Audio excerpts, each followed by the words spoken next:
1 year ago, I had no coding achievement, no internship experience, and I just entered college.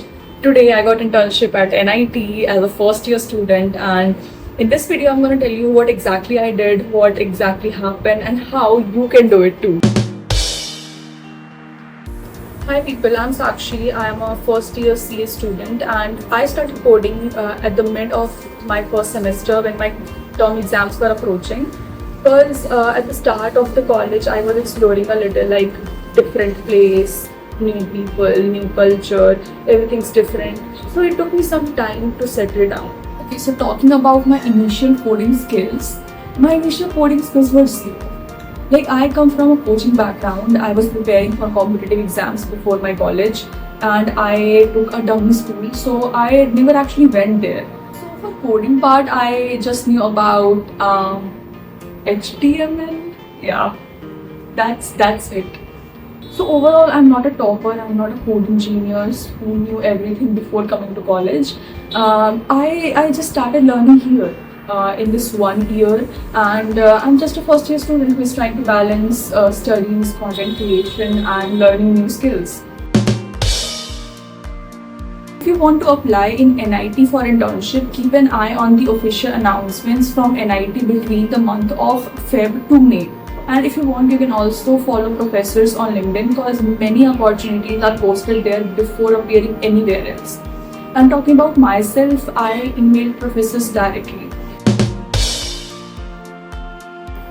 Okay, so first thing first, I had this thing in mind that I'll be applying for summer internships. अब summer internships के लिए apply करने के लिए you need a good portfolio. Do not write things like I'm a hardworking person, I'll be very faithful to you. These are very emotional and logicless lines, like very outdated thing.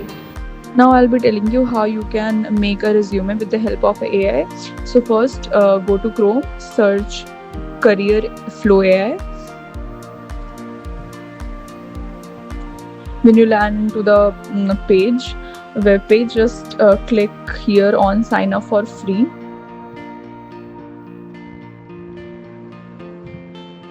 It's loading. You'll see this page. This page will open up. वहाँ पे तुम्हारा आएगा, मैंने अभी एक resume बना रखा है तो वहाँ आ रहा है create a base resume, optimise LinkedIn profile this side. तुम्हें और राइट लेफ्ट साइड में तुम्हें ऑप्शंस दिख रहे होंगे, resume builder, job tracker, mock interviews and all that. तुम्हें डायरेक्ट जाना है वहाँ पे क्रिएट अ बेस रिज्यूमे. ठीक है, यहाँ आ गया ऑप्शन हमारे पास create new base resume. Just click it. यहाँ मेरे पास मैंने एक रिज्यूमे ऑलरेडी बना रखा है. यहाँ पे मेरे पास ऑप्शंस आ रहे हैं to preview and to edit resume. मैं यहाँ जाऊँगी एडिट पे. अब देखो, दिस इज माय रिज्यूमे. अब what you people have to do is left side में you can see options like personal information, web and social link, many things like education, certificates, publication, volunteering, workshops, languages, many things. So now the thing is, a good resume is not about adding every achievements you have ever had. It's about presenting the right information clearly. So this section on the left hand side will keep the formatting clean and consistent so recruiters can find important details in just few seconds. Like include your content information, LinkedIn and GitHub profiles, a short summary, your education with your CGPA.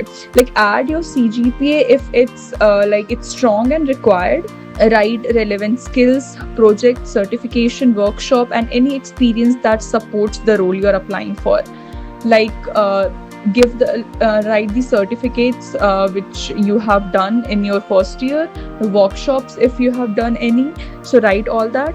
Every section should have a purpose. Okay, like a well-structured resume not only looks professional but also like make it easier for recruiters to understand your profile quickly. And for first year student, I would like to say one thing, that always remember your resume is not judged by how full it is. It is judged by how relevant and easy it is to read. First year students who have not made their GitHub profile, like just search GitHub on Chrome and you land on a web page.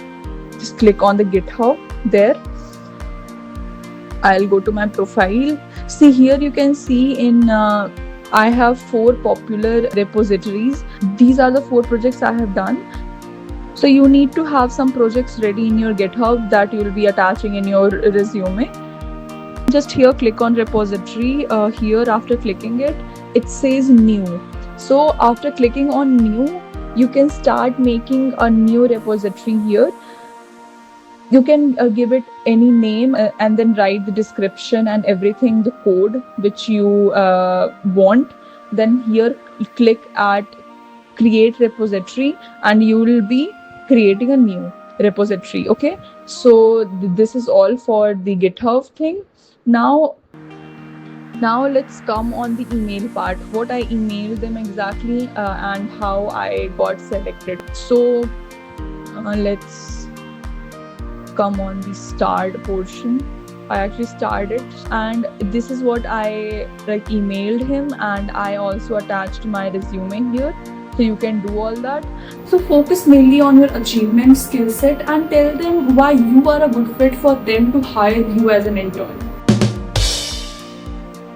So after doing all these and finding a suitable opportunity, I emailed professors directly with my portfolio. The selection process mainly involved reviewing my portfolio and communication.